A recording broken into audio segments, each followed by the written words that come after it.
স্বাধীনতা আগে না সংস্কার আগে? সার্বভৌমত্ব আগে না সংস্কার আগে?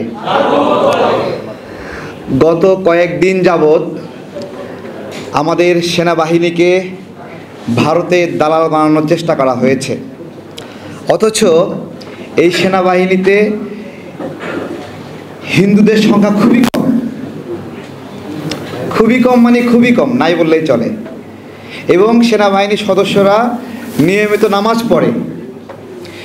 আমাদের এই বাহিনীকে ভারতের দালাল বানানো হচ্ছে এবং আমাদের বাংলাদেশের ডানপন্থী নাগরিকদের একটা অংশ, তাদের মগজের মধ্যে ওটাই ঘুরতেছে, ও বের হচ্ছে না, আমরা বলে বের করতে পারছি না।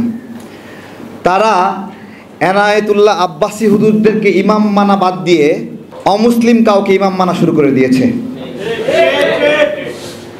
এইটা আজকে বলতে বাধ্য হলাম, কারণ ওই যে বললাম না, স্বাধীনতা আগে না সংস্কার আগে, সার্বভৌমত্ব আগে না সংস্কার আগে, আজকে বলতে বাধ্য হচ্ছি। যারা এই করিডোর নিয়ে সমর্থন করছে, বন্দর নিয়ে সমর্থন করছে, তাদের বেশিরভাগই ওই পশ্চিমাদের সঙ্গে ভালো সম্পর্ক। তাদের কেউ ইউরোপে থাকে, কেউ আমেরিকায় থাকে। এবং একটা মজার বিষয় বলি, আমাদের সংগঠন যখন এই করিডোর নিয়ে বিরোধিতা করছিল, আমাদের সংগঠনে যারা আমেরিকায় থাকে তারাও মানসিকভাবে ওই রকম হয়ে গেছে। তারা বলে না না না, এর বিরোধিতা করা যাবে না। অর্থাৎ ওই ব্রেনটা ওইভাবে হয়ে গেছে। তো এটা হলো একটা বড় সংকটের জায়গা। আমরা কিভাবে বাঁচবো আমি জানি না, আমাদের বাঁচার জায়গা নাই। বিষয় হলো সেন্ট মার্টিন থেকে কোনো খবর আসে না এখন আর। কেন আসে না স্যার? কেন আসে না খবর কেন আসে না? খবর আসা বন্ধ করেছেন কেন? সেন্ট মার্টিনের কোনো নিউজ আসে না কেন? সেখানে কোনো গণমাধ্যমের নজর নাই কেন?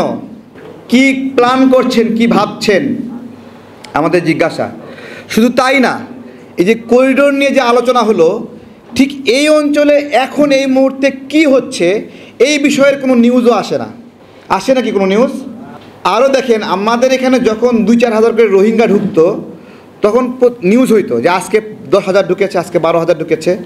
অথচ আমাদের কাছে ওখানে স্থানীয় বিজিবি সদস্যরা আমাদেরকে জানিয়েছে প্রতিদিন 5-10 হাজার করে রোহিঙ্গা ঢুকছে, কিন্তু কোনো গণমাধ্যমে সেই রোহিঙ্গা ঢোকার যে লম্বা লাইন, ওই লাইন আর প্রকাশ করছে না।